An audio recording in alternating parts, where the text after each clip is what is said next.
In this video, I will share how you can achieve that blurry background look in your videos and explain what Aperture is and how it plays a part in that blurriness. Coming up. When I started with video, the one thing that I really wanted to learn was how I can go about getting that blurry, beautiful and dreamy looking background. I noticed that besides how good it looks, having a blurry background helps you focus on your subject and at the same time retains your viewer's attention. What I had to learn was, in order to achieve that blurry background, I needed to understand Aperture. The other thing I had to learn was that Aperture, along with shutter speed and ISO, makes up what is called the 3 pillars of exposure. What is exposure? Exposure is the amount of light that reaches your camera sensor. Now, the 3 pillars that I mentioned have to work in unison to be able to achieve the best possible result from your camera. This applies for both video as well as photos. Hey guys, my name is Hafiz and welcome to Roll Record. On this channel, I teach beginners how to make videos. I also share helpful tips and tools that can help you get started and go further in your video making journey. So, if you are new here, please consider subscribing. Also, links and timestamps to everything that I mentioned in this video can be found in the description box down below. Alright, so what is Aperture?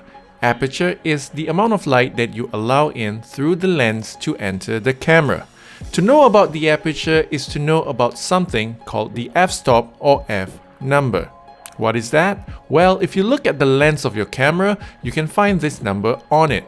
This number is important and many people don't realize that it's actually not the camera that gives the blurriness to the background, but it's actually the lens. To further explain this in a way that is easy to understand, I'll talk about the f-stop and its relation to the blurriness, followed by an example. Okay, so f-stop or the f number.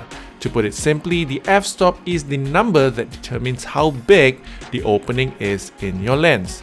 The bigger the opening, the more light that can enter, which will result in a brighter image. Remember the number I was talking about on your lens? Take a look at this lens, and if you look at the number, it's saying f-stop 1.4 or f1.4 for short. This is telling you how big the lens can open up for light to enter. Please note that the bigger the opening, the smaller the f-stop number, and in this case, it's f1.4. Going down to a small f-stop number, in this case, f1.4, and with that much light coming in, Aperture has another important impact. It's called the depth of field. The depth of field is the amount your background appears to be sharp from front to back, also known as the blurriness. This blurriness is what gives your image a stylistic and is a powerful creative aspect for not only videos but also photography. And the best way for me to show you what I mean is to show you an example. And let's go ahead and do that. This is a figure of Usopp from the anime One Piece. Look at how the image is all in focus. This shot is taken at f11 and behind Usopp are some fake plants. The lighting is just natural light that's coming in from the window. Now, without moving the camera and to get that blurriness effect, let's drop down the f-stop slowly down to 1.4. Now, you can adjust the aperture two ways. One, by turning the ring on the lens, if your lens allows that, or in most cases, through the camera menu.